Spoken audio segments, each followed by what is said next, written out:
एक महिला रोटी बनाते बनाते ओम नमो भगवते वासुदेवाय नमः का जाप कर रही थी।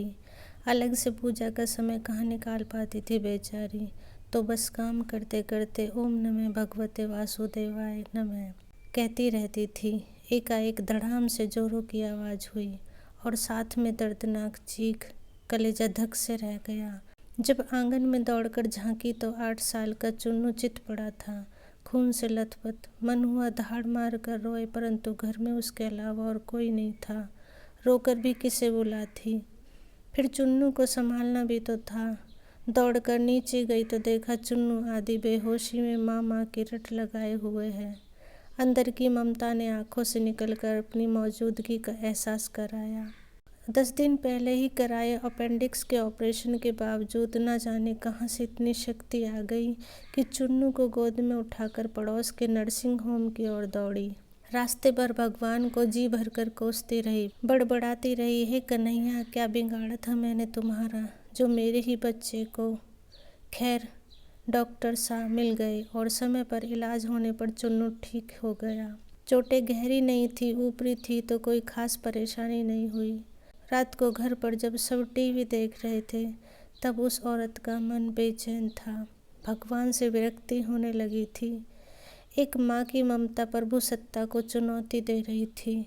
उसके दिमाग में दिन की सारी घटना चलचित्र की तरह चलने लगी। कैसे चुन्नू आंगन में गिरा, एकाएक उसकी आत्मा सिहर उठी। कल ही तो पुराने चापाकल का पाइप का टुकड़ा आंगन से हटवाया है, ठीक उसी जगह जहाँ चिन्नू गिरा था। अगर कल मिस्त्री ना आया होता तो। उसका हाथ अब अपने पेट की तरफ गया जहाँ टाँके अभी भी हरे थे। आश्चर्य हुआ, उसने 20-22 किलो के चुन्नू को कैसे उठा लिया। कैसे वो आधा किलोमीटर तक दौड़ती चली गई। फूल सा हल्का लग रहा था चुन्नू। वैसे तो कपड़ों की बाल्टी तक छत पर नहीं ले जा पाती। फिर उसे ख्याल आया कि डॉक्टर साहब तो 2 बजे तक ही रहते हैं और जब वो पहुंची तो 3:30 बज रहे थे। उसके जाते ही तुरंत इलाज हुआ, मानो किसी ने उन्हें रोक रखा था। उसका सर प्रभु चरणों में श्रद्धा से झुक गया। अब वो सारा खेल समझ चुकी थी। मन ही मन प्रभु से अपने शब्दों के लिए क्षमा मांगी। तभी टीवी पर ध्यान गया तो प्रवचन आ रहा था।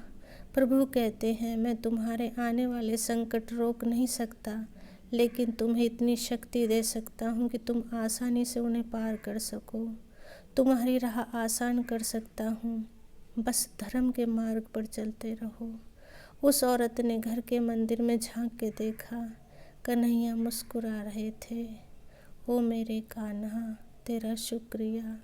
दोस्तों, कहानी अच्छी लगी हो तो प्लीज़ लाइक, शेयर और सब्सक्राइब करें। Thank you.